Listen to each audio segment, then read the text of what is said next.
And I want us to have clarity when we are reading the scripture and granularity.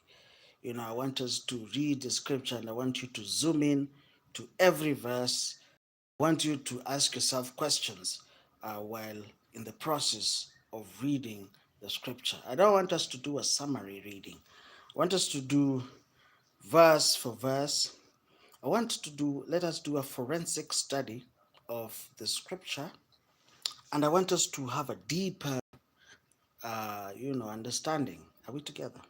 So, Second Samuel chapter 2, it starts with David. When you see, it was still the news of the death of King Saul was still fresh.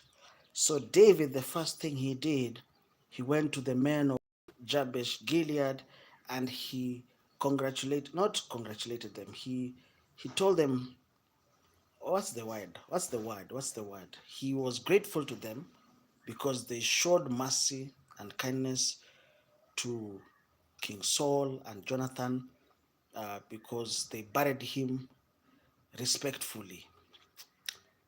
They showed him kindness even in death. And David, since he was now the king of Judah, that's what I wanted to emphasize in this video, is that when King Saul died, David not automatically become the king of Israel. No, there was a man who was there in the transition period, and that man was called Ishbosheth, who was the son of King Saul, and he was 40 years old. And Abner, who was the commander of the army, took Ishbosheth and installed him as the new king. So David was not the second king of Israel. No, that is what many people think. There was a man in between, and this man was called Ishbosheth, and he reigned over Israel for 2 years. Because also remember, when King Saul died, there was also people who were second in command. Are we together? And he had sons. You see, the son of Jonathan, Jonathan was the one who was supposed to be king in the event that King Saul died. But also Jonathan died along with his father, King Saul, and they were beheaded, both of them, and their bodies were found in the temples of Ashtoreth. Okay, so the men of Gilead, the men of Jabesh Gilead, went and retrieved their bodies and buried them in a place called Manaheim. Are we together? Are we together?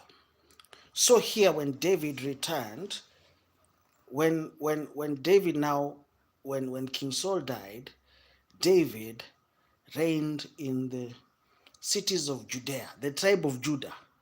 David reigned in the tribe of Judah. Are we together?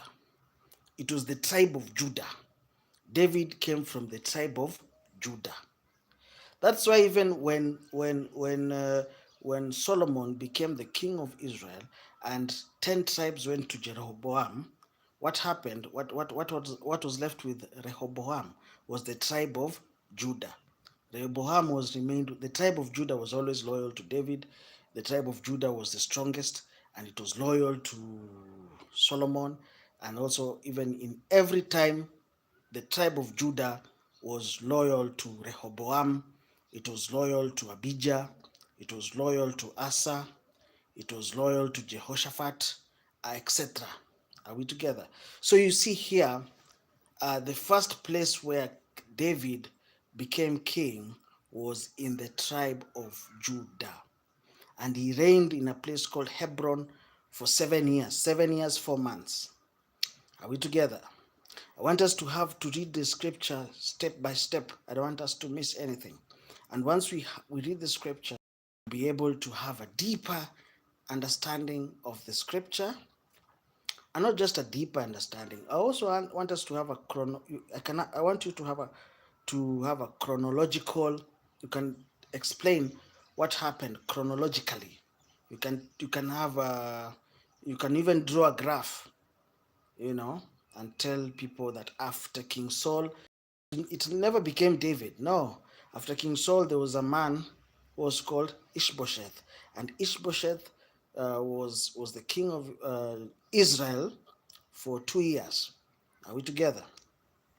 I want us to read the scripture step by step. I don't want us to do a summary, because if we do a summary, you will miss important things that you were supposed to know.